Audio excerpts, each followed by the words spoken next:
નવયોગીઓનો સંવાદ છે અને પછી એમાં રાજા યદુ અને દત્ત ભગવાનનો સંવાદ છે.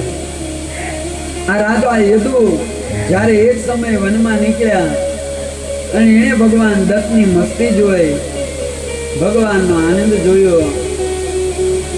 આ દત્તને જોઈ રાજા યદુ પગમાં પડે છે. મારી પાસે કુટુંબ છે, મારી પાસે પરિવાર છે, મારી પાસે રાજ્ય છે, સોના ચાંદીના બંગલા છે, સુવા માટે સારી પથારી છે, ખાવા માટે સારા અન્ન છે. આ જગતનું કોઈ એવું સુખ નહીં હોય જે મારા રાજમાં ન હોય. અને તમારી પાસે પહેરવા માટે કપડાં પણ નથી, ખાવા માટે અન્ન પણ નથી, પીવા માટે પાણીનું પાત્રય નથી. છતાં તમારા મુખ ઉપર જે આનંદ છે, જે મસ્તી છે, આ મારા જીવનમાં કેમ નથી? આનું કારણ હું? ત્યારે કીધું, આનું કારણ મારા ગુરુની કૃપા છે. તમારા ગુરુની કૃપા? હા રાજા. કોણ છે તમારા ગુરુ? ત્યારે એટલું કઈ એક ગુરુ હોય તો કહો ને. મારા તો અનેક ગુરુ છે. કેટલા ગુરુ છે? ત્યારે કહે છે ભગવાન, મારા 24 ગુરુ છે. કેટલા? 24 ગુરુ છે. આ જ્ઞાન ગુરુ અનેક હોય, દીક્ષા ગુરુ છે ને એક હોય. બાકી જ્ઞાન ગુરુ તો અનેક હોય. સત્ય જ્યાંથી મળે. તમારા ગુરુનું નામ હું? કોણ છે તમારા ગુરુ? ત્યારે કહે છે, આ સૂર્ય છે ને એ મારો ગુરુ છે. તમે સૂર્ય પાસે હું શીખ્યા?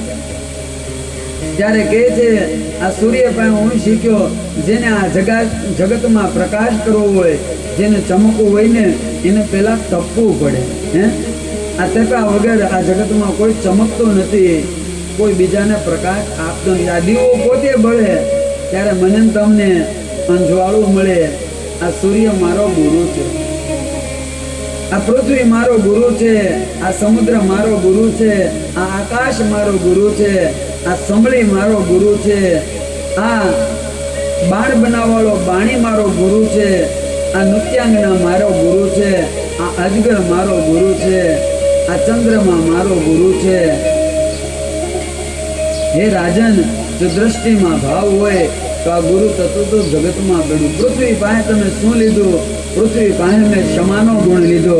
પૃથ્વી પાસે મેં સદાને માટે સ્થિરતાનો ગુણ લીધો. આ પૃથ્વી સ્થિર છે, બધાને ધારણ કરે. આ પૃથ્વી થોડીક હલે, 20 સેકન્ડમાં તો ગામના ગામ બધા પૂરું થઈ જાય ને. હમણાં આવ્યો તો પણ આ પૃથ્વી ક્ષમા છે, ધીર છે. પૃથ્વીને કોઈ ખાડો ખોદે, પૃથ્વીને ખોદે અને બદલામાં પૃથ્વી એમાં બધું આપે છે. જેનીમાં ન્યાથી મેં તમે પૃથ્વી ઉપર ગંદકી કચરા સિવાય કાંઈ નથી કર્યું, છતાં પણ પૃથ્વી જેમ માના ખોળામાં બાળક આવે અને એનો ખોળો બગાડે તો માં ક્રોધ ન કરે, ઉલટાનું એને પણ બાળકને સ્વસ્થ કરે અને પોતે પણ સ્વસ્થ રહે. એમાં પૃથ્વી હું તમે ગમે એટલું કરવી ને છતાં પણ પૃથ્વી ક્યારેય ક્રોધ કરતી નથી. સમુદ્ર પાસે હું, આ સમુદ્ર પાસેથી મેં ધીરતાનો અને ગંભીરતાનો લીધો. આ સમુદ્રમાં હજારો નદી આવે ને છતાં પણ સમુદ્ર ક્યારેય ફૂલાતો નથી અને ક્યારેય એની માજા મૂકતો નથી. આ જીવનમાં સુખ આવે, જીવનમાં સંપત્તિ આવે ને તો ક્યારે ફૂલાવવું નહીં. આ બધું કોઈનું થયું નથી, કોઈનું થવાનું નથી, બધામાં સ્થિર રહે. આ સમુદ્ર માજા મૂકે તો ઘડીક વારમાં પૃથ્વી આખી પાણીમાં ડૂબી જાય, એની ક્યારેય માજા મૂકતો નથી. આપણે એક ગામમાં મોટું પૂર આવે તો હાલત કેવી થાય છે?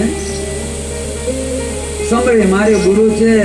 આ સંભળી છે ને મને શિક્ષા આપે કે ગમે એટલા ઊંચા જાવી પણ જો દ્રષ્ટિ નીચી રાખવીને તો એ માણસ નીચો જ રહે. આ ઊંચા જાઓ કે ન જાઓ, દ્રષ્ટિ ઊંચી રાખજો તો જીવનમાં ક્યારેય પણ નીચા કામ કરવાનો વારો આવશે નહીં. આ બગલો મારો ગુરુ છે. કેમ? આ બગલો પણ તપ કરે છે, પણ એ એની માટે કરી, માછલી માટે કરે. પણ બગલાની જેમ જીવનમાં માછલી માટે નહીં. આ બગલો તપનું પ્રતીક છે, પણ એ રીતે બગલો જેમ ઊભો રહીને એમ ભગવાનના નામમાં ઊભો રહે. ત્યાર પછી ભગવાન હવે ખબર પડી, દેવતાઓ આવીને પ્રાર્થના કરે છે કે પ્રભુ અવતાર કાર્ય પૂરું થયું છે, તમે આવો હવે ધામમાં. આ તરફ ભગવાન નક્કી કરે છે. આ યાદવ છે ને એ પણ પૃથ્વી ઉપર ભાર છે. એક સમયના વિશે શામ જે જાંબતીનો દીકરો છે એને બધાએ ભેગો કરી અને બધા બાળકો જ્યાં ઋષિઓ બ્રાહ્મણો તપ કરતા હતા એને ગર્ભવતીનો સાંગ પહેરાવી આ શ્વામને મોકલ્યો અને પૂછ્યું, બાપજી આના પેટમાં ગર્ભ છે, આ સ્ત્રીને એને પુત્ર આવશે કે પુત્રી આવશે? આ તો ત્રિકાલ જ્ઞાની હતા, તમે અમારા બ્રાહ્મણની મશ્કરી કરો છો, સાધુની મશ્કરી કરો. જાઓ, એને પુત્ર પણ નહીં આવે, પુત્રી પણ નહીં આવે, હળમુસળા આવશે ને એના દ્વારા તમે ઇન્દ્રો અંદર બધા કંપાઈ જશો. જેવો શ્વાન ઉતાર્યો એમાંથી હળમુસળો થયો, એને ઘસીને સમુદ્રમાં નાખ્યો. આ તરફ દાવજીને ખબર પડી, દાવને પણ ક્રોધ આવ્યો અને એક કટકો પડ્યો ને એ એક પારધીને જડ્યો, જાણે ભગવાને પણ પોતાની માટે રસ્તો કર્યો. એની એક વનસ્પતિ બની, એ વનસ્પતિનું બધાએ પાન કર્યું, અંદરો અંદર યાદવો કપાવા લાગ્યા, એકબીજાને મારવા લાગ્યા. આ બલદેવે યાદવનું સંગઠન ટકાયું, પણ આજ બલદેવની વાત કોઈ માની નહીં. દાવને પણ ક્રોધ આવ્યો, દાવ પણ બધાને મારવા લાગ્યા. નામ મારતા મારતા દાવજી પાતાળમાં સમાઈ જાય. બોલીએ દાવ ભગવાન કી જય. અંદરો અંદર યાદવ બધા કપાઈ મળ્યા. હવે તો ભગવાન દ્વારકાને છોડવા માટે તૈયાર થયા. યોદ્ધવને બોલાવ્યો, આજથી 7મા દિવસે દ્વારકા જળમાં ડૂબી જાય, તમે બધાને લઈને બદ્રિકા આશ્રમ વ્યા જાજો, હસ્તિનાપુર વ્યા જાજો, આ રાજા ધર્મરાજને વ્યા જાજો. ભગવાન આવે છે આ બાજુ પ્રભાસ ક્ષેત્રમાં. આવી ભગવાન સોમનાથના દર્શન કરે. નમામિ શમીશાન નિર્વાણ રૂપમ વિભુર વ્યાપકમ બ્રહ્મ વેદ સ્વરૂપમ ઇદમ નિર્જનમ નિર્ગુણમ નિર્વિકલ્પમ ચિદાકાશ સમાકાશમ વાસમ ભજે. નિરાકાર મોકાર મૂલમ તુરીયમ ગિરા જ્ઞાન ભૂતિ તમીશમ ગિરીશમ करालम महाकाल कालम कृपालम गुणागार संसार पारमनाथो सौराष्ट्रे श्री सोमनाथम श्रीशैले मल्लिकार्जुनम उज्जयाम महाकालम ओमकारम अमलेश्वरम प्रल्याम वेदनाथम डाकिनम भीम शंकरम सेतु बंधु तमे रामेश्वर नागेश्वर द्वारका तटे वारुणे तमे विश्वेशम त्र्यंबकम गौतमे तटे हिमाचले केदारम दुष्वालम एतानि जोतानि लिंगानि सायं पाठे पड़े नर सप्त जन्मते कुतम पापम समरणो विनाशते. छेली वार भगवान सोमनाथ ની પૂજા કરી. જે બાલકા તીરથ છે ભગવાન પગ ઉપર પગ ચડાવી આજ બેઠા છે. ઉદ્ધવજી આવે છે અને કહે છે, જ્યારે કે મને સાથે લઈ જાઓ, ત્યારે ભગવાન કહે છે કે સાંભળો, આ જગતમાં કોઈ કોઈની સાથે આવ્યું નથી, કોઈ કોઈની સાથે જવાનું નથી. જીવ એકલો આવે અને એકલો જાય. સાથે આવે એના કર્મ સારા કે નરા, બાકી આ જગતમાં કાંઈ ભેગું આવતું નથી. પોતાને કહે છે કે હવે આ ધર્મ કોના શરણે જાય? ત્યારે ભગવાન પોતાનું જે કાંઈ તેજ હતું એ કહે છે કે જે વ્યાસનારાયણે કળિયુગમાં ભાગવત બનાવ્યું, આ મારું સંપૂર્ણ તેજ હું ભાગવતમાં સ્થાપિત કરું છું. આ તરફ ભગવાન એને વિદાય આપે છે. પગ ઉપર પગ ચડાવી ભગવાન મુરલીનો નાદ કરે. આ બાજુ પારધી આવે, દૂરથી ભગવાનનું ચરણ દેખાય ને જાણે કોઈ હરણ હોય. દૂરથી બાણ માર્યું છે. જેવું બાણ ચડ્યું ભગવાનના અંગૂઠામાં બાણ વાગ્યો. પારધીને એમ કે મારો શિકાર ઘાયલ થયો, પણ જેવું આવે ને ત્યાં તો શિકારી પોતે ઘાયલ થયો. અરે પ્રભુ, મેં તમને બાણ માર્યું, હું ક્યાં બહુમાં છૂટે, હું ક્યાં બહુમાં છૂટે? ત્યારે ભગવાન કે અત્યારે પણ મેં તમને બાણ માર્યું. પ્રભુ કે નહીં નહીં, તે મને બાણ નથી માર્યું. આ રામા અવતારમાં હું રામ હતો અને તું બાલી હતો, મેં તને હંતાઈને બાણ માર્યું અને મેં તને માર્યો ને, તેથી આ અવતારમાં તું પારધી બન્યો. જેમ મેં તને હંતાઈને માર્યું તેમ તે મને માર્યો. આ તારું મારું ઋણ છૂટે થયું. હાલ તું પણ મારી ભેગો. અને ભગવાન સહદેવ પોતાના ધામમાં ગયા. બોલીએ દ્વારકાધીશ કી જય, કૃષ્ણ કનૈયા લાલ કી જય. હવે તો રાજાને કહે છે, આગળમાં જે 12મો સ્કંદ છે એ ભગવાનનું લલાટ છે. બંને હાથ દ્વારા જાણે મને તમને ભગવાન બોલાવતા હોય. આ 12મા સ્કંદમાં કળિયુગનું વર્ણન છે, કળિયુગના રાજાનું વર્ણન છે. કળિયુગમાં કેવું હશે, રાંધેલું ધાન વેચાતું હશે, પાણી વેચાતું છે, સ્વાર્થના સંબંધ હશે, દૂરના જળાશય છે ને એને તીર્થ ગણાય, અને ગામના બ્રાહ્મણ ગામના મંદિરની ઉપેક્ષા થાય. લોકોને દૂરમાં અને મોટામાં જ સારું લાગશે, પોતાના વેરી બનશે. આ સગા હશે ને એ વાલા નહીં થાય, ને આ જગતમાં જે વાલા હશે ને એ કોઈ સગા નહીં હોય. આ બધું કળિયુગના લક્ષણ બતાવી. હવે કહે છે, રાજા તારે કાંઈ સાંભળવું? આ હું બેઠો ને ત્યાં સુધી તક્ષક આવીને તને કવડશે નહીં. તેથી જો તારે સાંભળવું હોય તો કે, ને તારા મનમાં કોઈ પ્રશ્ન હોય તો કે, અહમ બ્રહ્માસ્મિ, અહમ બ્રહ્માસ્મિ. હવે મારે કાંઈ નથી સાંભળવું. તમે મને ભગવાનની કથા નથી કીધું, તમે મને ભગવાન બતાવ્યા. હવે ભલે તક્ષક આવીને મને કવડે, મને કોઈ નાગની બીક નથી, મને કોઈ બીક નથી.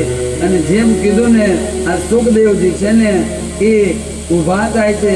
આ જેટલા હતા ને આ સભામાં કોણ હતા? માત્ર રાજા નહોતા, સુખદેવના પિતા વ્યાસજી હતા, એના દાદા પરાશર હતા, ચમન હતા, ભૃગુ હતા, વશિષ્ઠ હતા, કરદમ હતા, ગૌતમ હતા.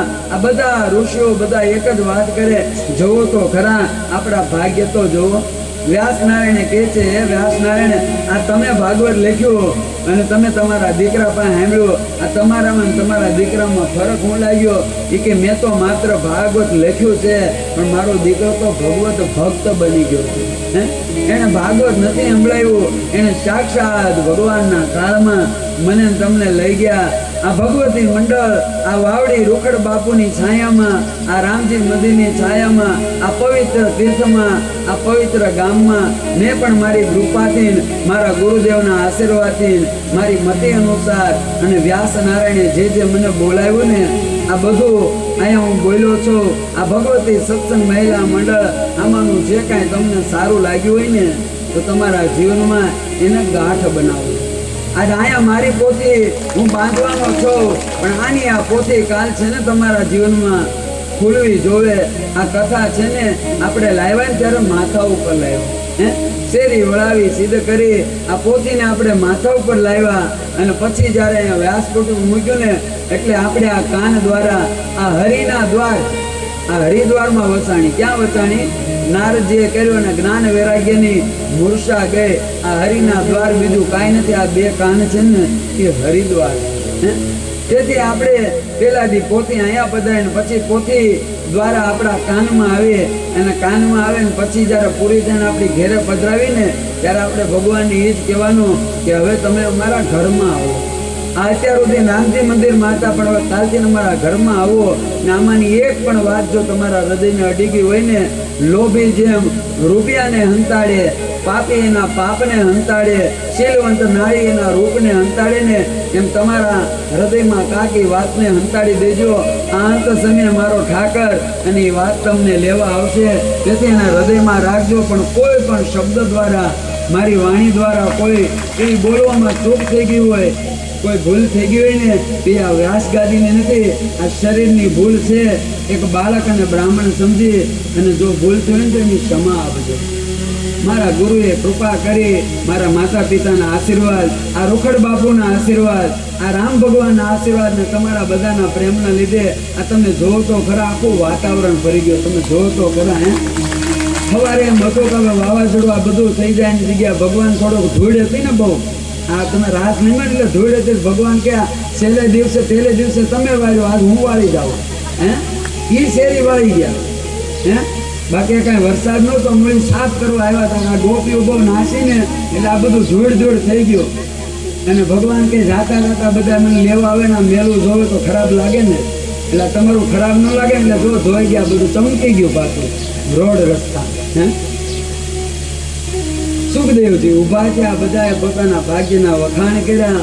આ તરફ તો રાજા પરીક્ષિત હવે આંખ વીસે, આ તરફ પેલો તક્ષક છે ને એ નીકળે. પણ આ તક્ષકને મનમાં ખટકો છે કે આવા ભગવત ભક્તને મારે કવડવાનું. પણ હવે જો બ્રાહ્મણના શાપનું મર્યાદા જાય તો ધર્મ જાય. તક્ષક કવડવા માટે આગળ આવે. રસ્તામાં એક બ્રાહ્મણ મળ્યો, એને કીધું તું એને કવડને હું એને જીવતો કરી દઉં. અરે મારા ઝેર દ્વારા એકવાર કવડોમાં આવે ને પછી જીવતું ન થાય નહીં. મારે ગમે તેવું ઝેર હોય, મારી પાસે વિદ્યા છે, પ્રમાણ આપ. શું જોયું બ્રહ્માંડ? આ તક્ષક એક લીલા ઝાડ ઉપર જેવો ડંસ મારે ને બળીને રાખ થઈ જાય, પેલો બ્રાહ્મણ અંજલિ લે જેવું મંત્ર મારે ને પાછું હતું એવું ઝાડ થઈ જાય. એટલે ભાઈ હું કામ તો બ્રાહ્મણના શ્રાપમાં બ્રાહ્મણ બનીને આડવાય, મારે ધન જોતું છે. એને ધન આપી તક્ષક આગળ વધે. આ તરફ જન્મી જઈને ખબર પડીને એવો પહેરો કર્યો કીડી પણ ન જાય આવું કર્યું. પણ કાળથી જેટલો માના બચે કાળ ગમે ત્યાં પકડી લે. કાળથી આ જગતમાં કોઈ બચ્યું નથી, કોઈ બચવાનું નથી. કાળથી ન ભગાય પણ કાળિયા ઠાકર તરફ ભગાય. પણ મારું તમારો નિયમ છે ને, કાળ આવે એટલે કાળથી ભાગવી. કાળથી બચવું હોય ને તો કાળિયા ઠાકરના ચરણમાં વ્યાજો. એકવાર જેને કાળિયા ઠાકરના ચરણમાં જાય ને પછી કાળ એને મારી ન કે. આ પરીક્ષિત અમર થઈ ગયા, મીરા અમર થઈ ગઈ, નરસિંહ અમર થઈ ગયા. જે પૂજાનું ફૂલ હતું એ પૂજાના ફૂલમાં કીડો બનીને આવે.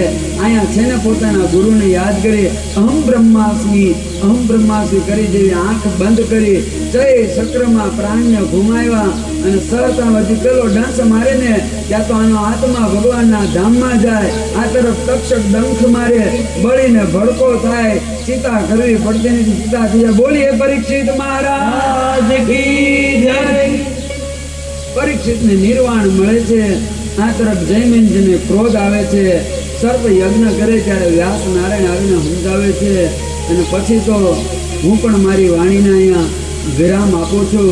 આવો એક નાનું એવું થોડુંક કીર્તન કરી આરતીવાળા આરતી ત્યાર રાખજો. અને જે રીતે જેને કંઈ સૂચના દેવાની હોય એ સૂચના પણ આપણે દઈ દેવી. ખાસ તો આજે જે આપણે ગામ ધોવાડા જે અહીંયા ભોજનનું હતું, હા હું એની જ વાત કરું છું. જે એની જગ્યાએ સવારે વર્તમાન એવું હતું એટલે આપણે નક્કી કર્યું કે લાઈન પછી બનાવ્યા પછી બગડે અને આમાં પરિસ્થિતિ કઈ તરફ લઈ જાય આપણને ખબર નહોતી. એટલે એ પ્રોગ્રામ બંધ રાખી ગુંદી ગાંઠિયાનો પ્રોગ્રામ રાખ્યો છે. તો આની બધા ગામમાં જ્યાં જ્યાં સુધી અવાજ આવે એની નોંધ લેજો. અને આવો આપણે એક નાનું એવું કીર્તન કરીએ. કીર્તન કરતા પહેલા આપણે એક ખાસ સૂચના આપવામાં આવે કે અહીં ભગવતી સત્સંગ મહિલા મંડળ વાવડી દ્વારા સરસ મજાનું શ્રીમદ ભાગવત કથાનું અહીં હિતેશ દાદાએ એમના સુમધુર કંઠેથી આપણને રસપાન કરાવ્યું. તો આ કથાનું સમગ્ર કથાનું પ્રસારણ આપણે હિતેશ દાદા રાધે રાધે ચેનલમાં પ્રસારિત કરવામાં આવે છે. તો એમની ચેનલને તમે લાઈક કરો, શેર કરો અને સબસ્ક્રાઈબ કરો. આપણી કથાના મોટા ભાગના વિડીયો મારી યુટ્યુબ ઉપર છે. એનું નામ છે હિતેશ દાદા રાધે રાધે બોલો. તો ખાસ તમને બધાને પ્રાર્થના કે એને તમે સબસ્ક્રાઈબર કરજો, બેલ આઇકોન દબાવજો. એની અંદર ધર્મની, કથાની, પૂજાની બધી બહુ જાણકારી છે. તો અત્યારે તો બધા એન્ડ્રોઈડ ફોન વાપરે છે, બીજાનું સબસ્ક્રાઈબર કરો તો એમાં તો જગતનું આવે પણ આમાં તો જગદીશનું આવશે. તો જે એન્ડ્રોઈડ ફોન હોય તમારું એક બટન દબાવવાથી કાંઈ ન જાય પણ લોકો સુધી એક સારો સંદેશો અને આ વાવડી ગામની કથા પહોંચશે. તો જેની પાસે મોબાઈલ હોય બધા સબસ્ક્રાઈબર કરજો અને ચેનલને આગળ વધારજો.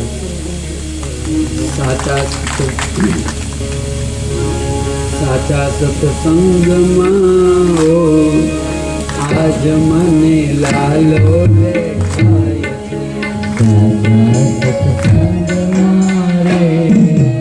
આજ મને લાલો દેખાય છે. આજ મને લાલો દેખાય છે. આજ મને લાલો દેખાય છે. વાવડી ગામ રૂડારું ખડના ધામ છે. વાવડી ગામ રૂડારું ખડના ધામ છે. વાવડી ગામ રૂડારું ખડના ધામ છે. વાવડી ગામ રૂડારું ખડના ધામ છે. રૂખડ બાપુના રૂપમાં આજ મને શ્યામ દેખાય છે. રૂખડ બાપુના રૂપમાં રે આજ મને શ્યામ દેખાય છે. રૂખડ બાપુના રૂપમાં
છે ખોડલ ધામ રૂડા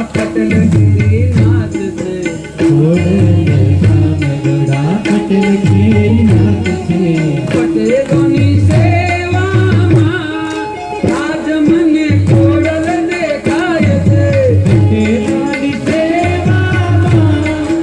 આજ મને ખોડલ દેખાય છે સાચા સત્સંગમાં હો આજ મને